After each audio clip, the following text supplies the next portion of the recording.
Chris here from Friendly Frenzy Games, and today we're talking all about exotic fish locations for the Recording Rarities side quest in Dredge. So the Recording Rarities side quest can be picked up after you first meet the traveling merchant at the Dusty Pontoon in Gale Cliffs. And Gale Cliffs is just the second main area that you would end up exploring after you meet the collector and return the first key artifact. So in speaking to the traveling merchant, you'll notice that she has some general locations for you for 3 out of the 4 fish. The last one is kind of left pretty vague, but if you kind of put the pieces together here, you'll notice that each of the game's main areas has a unique and exotic fish that the traveling merchant is really just looking to pinpoint the exact locations of. So the first fish on the traveling merchant's list is the OARFISH, which is located somewhere in Gale Cliffs. Obviously this is where we are right now, but you're going to need to have the right equipment on board that's going to allow you to catch the abyssal species of fish. So you can get a free piece of equipment if you've progressed far enough in the Stellar Basin quest line, which is just the next island over. But you might also be able to complete this a little earlier if all you've been doing in the game so far is fishing and upgrading. It's also recommended to have dynamite handy. I can't exactly remember if you're going to be able to reach the waterfall without it, but it definitely does make the return trip quicker and easier if you clear the debris between the waterfall and the Dusty Pontoon. If you're still in the early game, you're going to need to have at least finished the Whaler quest line in Gale Cliffs so that you're able to purchase the dynamite from him.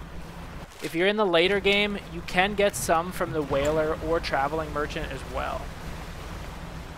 Now that we're all set up, once you navigate through the narrow rocky cliffs and avoid the game's first large sea monster, you'll reach the waterfall. Once you're there, you're just going to need to motor through it, and this will reveal a small cove, and there's a treasure chest inside, but also our first exotic fish.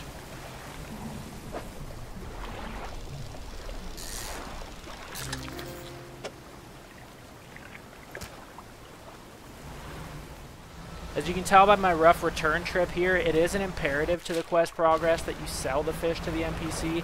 It just means that you're going to end up foregoing the high price that they're willing to pay for the fish if you're able to return it in good condition. The quest rewards are fantastic, especially if you're earlier in the game than we were when we actually got around to completing this quest. With each fish location that you're able to report to the traveling merchant, you're granted 2 research points, which is a huge boost to upgrading your boat way more quickly.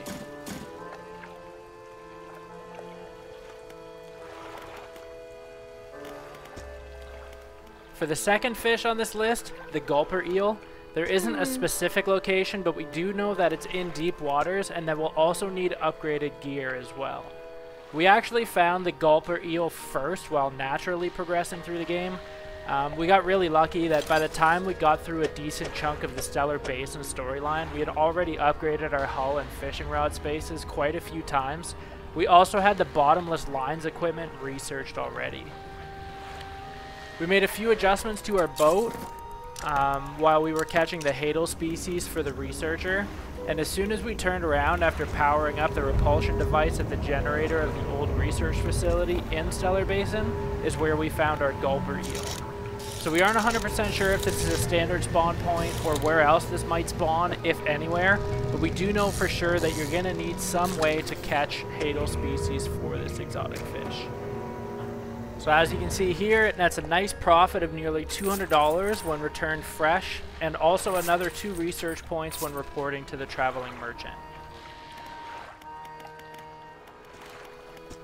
The third fish on the list is the Goliath tigerfish, and by the murky water and tree cover clues, we can figure that this is with respect to the Twisted Strand area that we'll need to search for this exotic fish.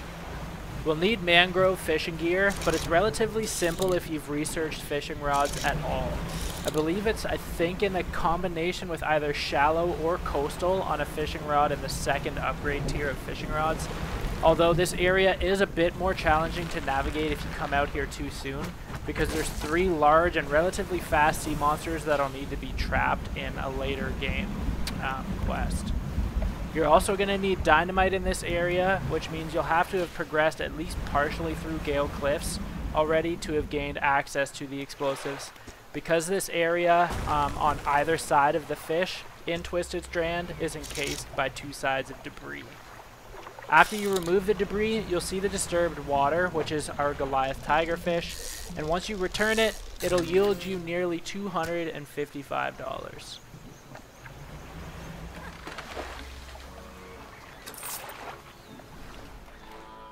This last fish, the coelacanths or coelacanths, however you say that, has a clue of being primordial. So if you kind of think to the creation of the earth or being around for forever at least, you can kind of think of volcanic eruptions. And really this is just going to take us to Devil's Spine, which is the last area of the game. So as with many of the other exotic fish, I think all except one, we're going to make sure that we have dynamite, because we're going to need to expose this fish. We're also going to need abyssal gear, which you should have this already by this point, especially if you've been following along with the video, or I mean if you've made it to this point in the game anyways. But you're going to just want to make sure that you have some instance of it equipped for this. So just travel along to the right of Charred Pontoon in Devil's Spine. And if you can kind of see on the map, along the edge of the lower right island, you'll see a break in the wall that's blocked by some debris. As soon as you use the explosives here, as always, you'll be able to get access to the coelacanth or coelacanth, so that you're able to fish it freely. Once you do so, if you bring it back in one piece and it's still fresh, you'll net nearly $290. And again, get another 2 research points, and you'll end up completing this side quest.